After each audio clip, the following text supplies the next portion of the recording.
Would love to hear more about RAE Media, what you're building, and just kind of like an overview for people that don't know. Absolutely. So I was the former sales at a YouTube company called Law and Crime. They're the largest channel on YouTube for true crime content. And about 3 years ago, I sold out their inventory for brand sponsorships on their YouTube channel. So I was like, listen, if I'm having success selling true crime stuff, I could try other genres on YouTube as well. And I started selling for some other pretty big YouTubers, Brian Enton, Ashley Banfield, the sheriff called Frank Slope, Ice Coffee Hour as well. And I had success there. Then my phone kind of started blowing up from YouTubers like, hey, I heard you're the guy who can get us brand sponsorships and all that. I was like, Mm. whoa, like, I think I should leave Law and Crime. So I left Law and Crime to start my own agency. I now exclusively handle brand partnerships for Legal Eagle. He's the biggest lawyer on YouTube. He's 3.9 million subscribers, averages 600,000 views. News Nation, I exclusively handle brand partnerships for Chris Cuomo and this guy, Rawson Reports. And what he does is he goes into like Walmart, Costco, Sam's Club, and highlights deals and trends in the stores. And he is like a machine for brand renewals because it's people looking at his content for deals. So he crushes for me. But yeah, it's been amazing. It's been all word of mouth with creators, which is super cool. And yeah, it's been so fun. Yeah. So it's kind of like you just naturally had so much demand and it's working well. And it's just like kind of grown from there. Yeah, I was working with over 100 brands. And when I started, I really had no creators, but I was like, listen, like I have the brands and that's the hardest part in my opinion. And I had a good reputation in the creator space. And then once I left, like, yeah, my phone just blew up and it's been sort of a whirlwind ever since. Love it. I would love to get both learnings on the brand side and the creator side, but curious, like from your perspective, working with some of these larger YouTube channels, like what are you like pitching to these brands? What do they see as like so valuable? Yeah, that's why I love YouTube and I only focus on YouTube because YouTube and YouTube Studio provides audience analytics. So I'll go to a creator, right? Let's say it's Rawson Reports, and I'll hit analytics. I can see his audience's age, demographics, gender, and household income. And Yeah. that's like invaluable. So what I do is I take his audience demographics and then I say, okay, I'm not being specific. Let's just say generally, they're older females. I'm like, okay, Yeah. which brand is targeting older females? Then I contact a brand. Hey, I represent Rawson Reports. He has an older female audience. I really think your brand would perform well on his channel. Hmm. Hmm. And it's almost like the traditional like ad buying from the media world, but now being applied to the creator space, right? Yeah, for sure. And it's more targeted than any other sort of ad you can do because you know the exact gender, age, household income you're getting. Even they Yeah. give USA percentage. Yeah. So if I'm a brand, right? I watch social media all day. I buy stuff from influencers all the time. And Mm. not only do you get someone that people trust, like sort of an ambassador for a topic, but you can also match your brand with like the target demos you're going for in a way that, in my opinion, you can on pretty much any other social media platform.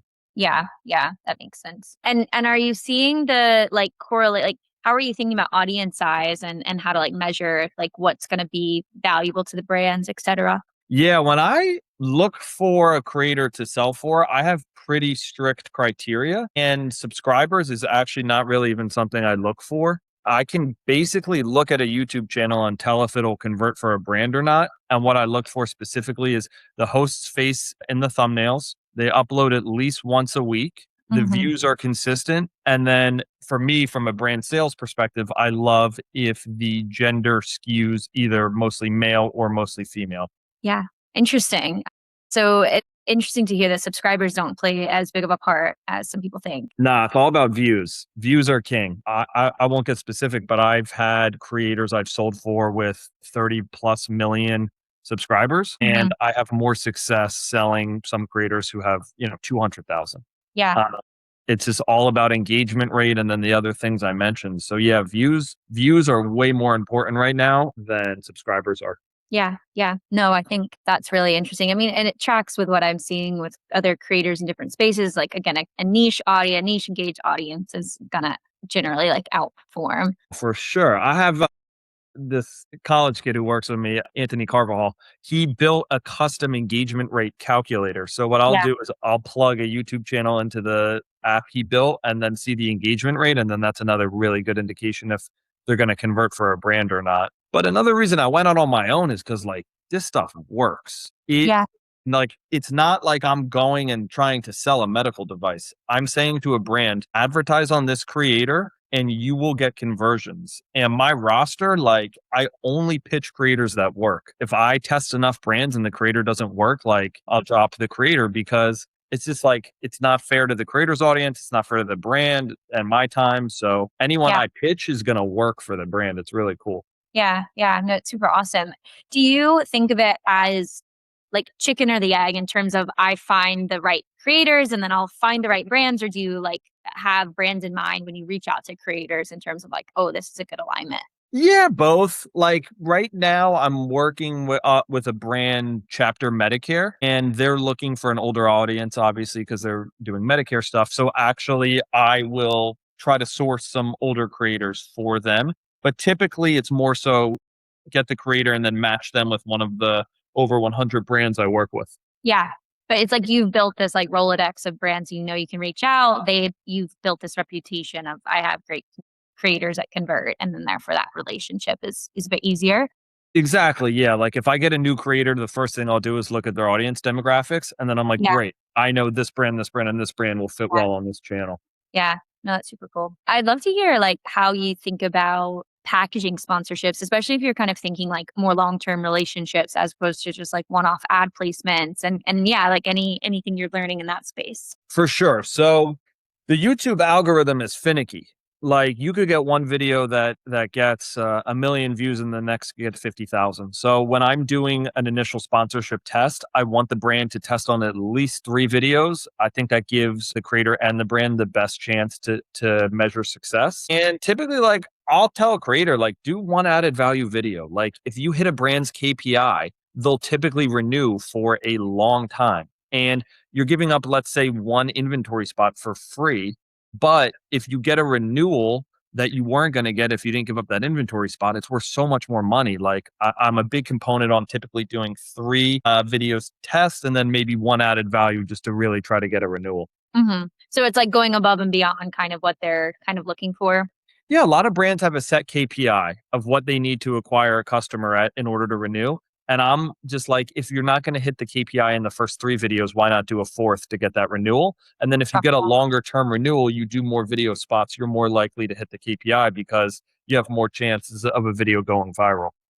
Yeah, makes sense.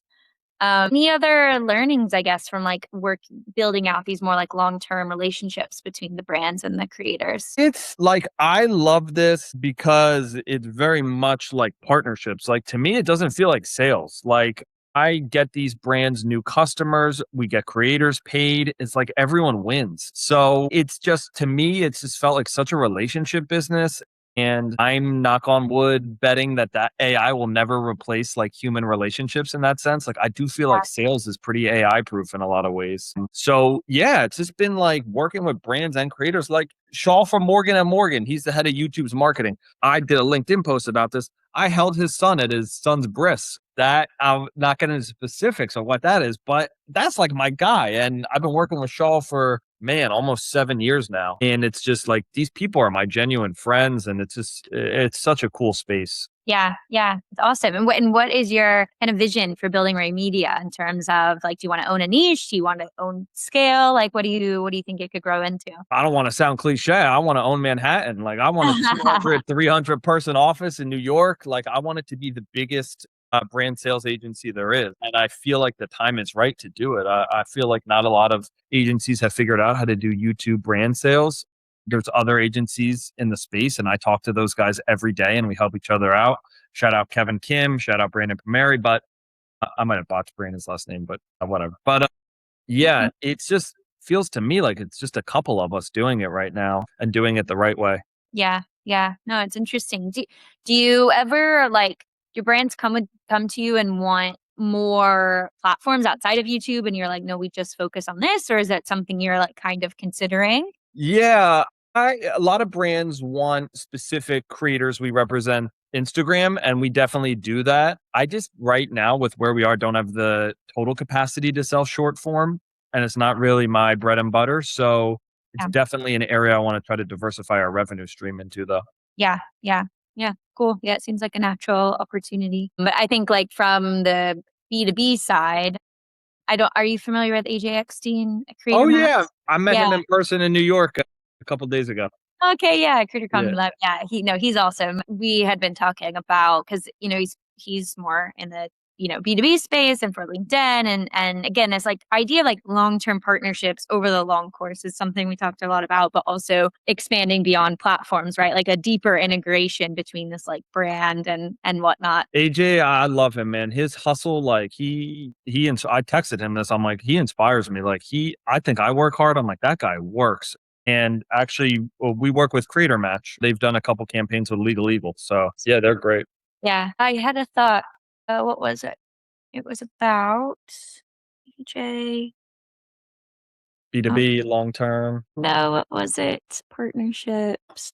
Okay, yes. So one of the themes, again, kind of coming from I have these conversations a lot, is this idea that like creators, whether you're on a YouTube channel or have a podcast, whatever, you're actually building a media company. And obviously you're selling sponsorships as if it were a media company. But like, how do you think about this? If it's actually like if your message is to more creators that might not think of themselves as a media company, like what are your thoughts there? I guess what, I'm sorry, like what specifically is your question? Just like your thoughts on the actual creators are building more like media companies as Oh, opposed to oh, just an empty yeah, company. yeah, for sure. Like Legal Eagle and I, his name's Devin. We get along so well because he really thinks like business first. Because he's like, I have a huge business with Legal Eagle, and he approaches it from a business standpoint. And a lot of other creators do too. Like obviously, Ice Coffee Hour does, and Ross and Reports, of course. But yeah, all these creators now have like huge businesses, Mm, and it. I admire their ability to do content and have to juggle thinking like a business person because to your point, like these channels are really lucrative now. yeah. Yeah. And what is maybe your advice to this creator? Maybe they're newer on their journey, maybe not ready to kind of hire someone like you. What Mm. would your advice to be for them in terms of like figuring out how to sell and reach out to brands, etc.? Yeah, it definitely build up the audience first. Like, don't rush getting sponsorships. If you get sponsors on a channel that's new, it could kill the channel. And Mhm. then your audience will be like, oh, you're only giving us content to try to get sponsors. So definitely build up the channel first, gain the audience's trust. In terms of reaching out to brands, good luck. Come to me. It's tough. It's sales, man. You're like, I'm in the mud all day. Like, Yeah. I'm a hustler, and you have to sort of have that sales mentality to do brand partnerships. I would say my advice to creators who want brand sponsorships are focus on the content and let salespeople get you sponsors because it's a lot of work. You see a creator doing an ad for Chime, right? Like you don't know everything that went into the deal points, the campaign execution, the deliverables, the B-roll, the QR. It's a lot to get a ad read live. So I would say focus on your content and let the salespeople, get you sponsorships. Yeah. No, I think that's a good point. I think that's like I try to like demystify some of it, but the reality is that it just is really complicated. It's not as simple as, oh yeah, just, want to give me some money and I'll mention your product in the video and then you go on your way. It's much more A complicated. lot goes into it. Yeah, and to your point, like every single brand deal has its own contract too. Yeah. So it's just I don't think a creator would have success trying to source brand deals themselves. I think they should always outsource that. But maybe I'm trying to think if there's any creators I know who do it themselves. Yeah, obviously some creators have internal teams who do it, and that works well. But Yeah. yeah. Yeah. If you had to like, name your like ideal person you would want to reach out to, who is that? Like if someone was reading this and they were like, wait, that's me. I want to reach out. Creator or brand? Creator, brands, like YouTuber, basically. It was Legal Eagle. Yeah, you did That was my it. dream creator, and I got him. Patrick Bet David has a clips channel that I just like think was so sellable. He posts so much content on that channel and it does so well. That's a channel I would love to sell for. Also, I don't have as many female creators with a female audience that I would like to. So yeah, another female creator who has a really engaged female audience would be huge for us. In terms of brands, I still think it's early. Like I see these brands on cable a lot who aren't doing YouTube, and I'm like, why are you doing cable advertising? Like this YouTube host-read influencer marketing is so much more effective than cable. It's just like, Yeah. yeah, it frustrates me. So, what brand? Bonobos would be cool. Buck Mason, I did a post about them. These are brands I like, I guess. Like Gatorade is pushing their electrolyte water right now so hard. I'm like, why are they not doing it on influencer marketing? Yeah. But yeah, a lot of the blue chip brands like Gatorade, et cetera, I don't think they've caught on to how effective this is yet. Yeah. Well, I think that's again is something that I kind of thinking about a lot because it is like it's almost just like it's right now it's still like influencer marketing is a small subset of like the full advertising picture. And it's like actually if you flipped it, or at least had a more equal split, I think brands would see a lot more results from it than they're used to. Yeah, for sure. And the other thing is with cable, like how do you track a conversion from that? With YouTube, you can track a conversion in like three different ways. Yeah. So it's just for so many different reasons. It's like I think the most effective ad there is. I know, some brands prefer audio over YouTube, but I think YouTube is better Yeah. personally.